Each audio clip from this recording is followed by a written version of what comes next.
নমস্কার বন্ধুরা, আমার বৃষ্টিপর্ণা চ্যানেলে আপনাদের স্বাগত। আজ আমি চলে এসেছি ঝিঙে চিংড়ি পোস্তর একটা রেসিপি নিয়ে। পোস্ত তো অনেক রকমের খেয়েছেন, আলু পোস্ত, ঝিঙে পোস্ত, কিন্তু চিংড়ি মাছ দিয়ে পোস্ত খেয়েছেন কি? না খেয়ে থাকলে এইভাবে একবার ট্রাই করতে পারেন। অসাধারণ স্বাদ হয়, দেখতে তো সুন্দর হয়ই, খেতে অপূর্ব স্বাদ হয়। আগে না খেয়ে থাকলে এইভাবে একবার ট্রাই করতে পারেন। চলুন তাহলে রেসিপিটি দেখে নেওয়া যাক। আমি এখানে আজকে আর কাটা দেখালাম না, সবজিগুলো কেটেই নিয়েছি। আলু মাঝারি সাইজের 3টে আলু নিয়েছি, ভালো করে কেটে ধুয়ে পরিষ্কার করে নিয়েছি। আর 2টো বড় সাইজের ঝিঙে ছিল, সেই ঝিঙেটাকেও ভালো করে কেটে ধুয়ে পরিষ্কার করে নিয়েছি। আর ছিল ফ্রিজে অল্প কিছুটা চিংড়ি মাছ, তো সেই চিংড়ি মাছটাকেও ভালো করে ছাড়িয়ে ধুয়ে পরিষ্কার করে নিয়েছি। এটা দিয়েই করবো আজকেই ঝিঙে চিংড়ি পোস্ত। তো তার জন্য আমি এখানে বেশ কিছুটা পোস্ত নেব।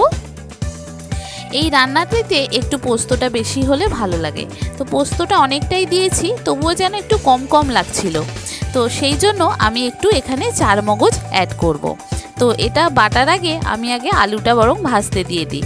তো ফ্রাইং প্যানে কড়াতে আমি বেশ কিছুটা তেল দিলাম, দিয়ে একটু তেজপাতা, শুকনো লঙ্কা আর একটু জিরে ফোড়ন দেব। ফোড়নটা যখন খুব সুন্দর গন্ধ বেরোবে, ভাজা হয়ে যাবে, তখন যে আলুটা কেটে রেখেছিলাম সেই আলুটা দিয়ে দেব। একটু নাড়াচাড়া করে এটা ঢাকা দিয়ে দেব। এটা ভাজা হতে থাক, ততক্ষণে আমি পোস্তটা বেটে ফেলি। এবার এই পোস্তর মধ্যে আমি অল্প কিছুটা 4 মগজ দিলাম। অনেক সময় পোস্ততে কি হয়, যদি কম মনে হয় তখন 4 মগজটা দেবেন, দেখবেন পোস্তরই স্বাদ পাবেন। এবার এটা আমি একটা কাঁচা লঙ্কা দেব, দিয়ে এটা ভালো করে মিহি করে পেস্ট বানিয়ে নেব। বন্ধুরা, রেসিপিটি যদি ভালো লাগে তাহলে আমার চ্যানেল বৃষ্টিপর্ণাকে অবশ্যই সাবস্ক্রাইব ও ফলো করে দেবেন, আর পাশে থাকার বেল আইকনটি অবশ্যই অন করে দেবেন। তাহলে ভিডিও আপলোডের সাথে সাথেই আপনাদের কাছে নোটিফিকেশান চলে যাবে ভিডিও আপলোডের। কেমন হলো রেসিপিটা অবশ্যই জানাবেন, ভালো লাগলে একটা লাইক ও শেয়ার করে দেবেন। এবার যে চিংড়ি মাছটা নিয়েছিলাম তাতে একটু নুন হলুদ মাখিয়ে রেখে দিলাম। এবার ওদিকে আমার আলুটা অনেকটাই ভাজা হয়ে গেছে। এবার যে ঝিঙেটা কেটে রেখেছিলাম সেই ঝিঙেটা এর মধ্যে দিয়ে দেব। ঝিঙেটাও আলুর সঙ্গে খুব ভালো করে ঢাকা দিয়ে ভেজে নেব। দেখুন অনেকটা কমে গেছে, ঝিঙেটাও ভাজা হয়ে গেছে। এবার যে চিংড়ি মাছটা নুন হলুদ মাখিয়ে রেখেছিলাম সেই চিংড়ি মাছটা এখানে দিয়ে দেব। আগে আলুটা ঝিঙেটা একটু সাইড করে নেব, তারপরে চিংড়ি মাছটা দিয়ে দেব ওই তেলের মধ্যে। এবার এই চিংড়ি মাছটা আলু আর ঝিঙের সঙ্গে খুব ভালো করে ভেজে নেব। এই রান্নাটা কিচ্ছু মশলা নেই, জাস্ট পোস্ত, একটু 4 মগজ দিয়েছি, আর দেব একটু নুন হলুদ আর লঙ্কার গুঁড়ো। এত স্বাদের খেতে হয়, অপূর্ব স্বাদ হয়, অপূর্ব স্বাদ মানে বলে বোঝানো যাবে না, এত সুন্দর খেতে হয়। এইভাবে একবার ট্রাই করতে পারেন। দেখুন চিংড়ি মাছটাও গায়ের কালারটা চেঞ্জ হয়ে গেছে, ভাজা হয়ে গেছে। এবার আমি এখানে একটু নুন, একটু হলুদ আর একটু লঙ্কার গুঁড়ো পরিমাণ মতো দেব। সবটাই আপনারা যতটা পরিমাণে করবেন সেই বুঝে মাপটা আপনারা দেবেন। আমার এখানে যতটা মনে হলো মশলার চামচের হাফ চামচের মতো করে সমস্ত নুন হলুদ আর একটু লঙ্কার গুঁড়ো দিয়েছি, দিয়ে এটাকে সবজির সঙ্গে আর চিংড়ি মাছের সঙ্গে খুব ভালো করে কষিয়ে নিয়েছি। এটা একটু দেখুন চিংড়ি মাছটা পুরো ভাজা হয়ে গেছে, আর ঝিঙেটাও কমে গেছে, আলুটাও ভাজা হয়ে গেছে। এবার এখানে আমি পরিমাণ মতো অল্প জল দেব আলুটা আর ঝিঙেটা সিদ্ধ হওয়ার জন্য।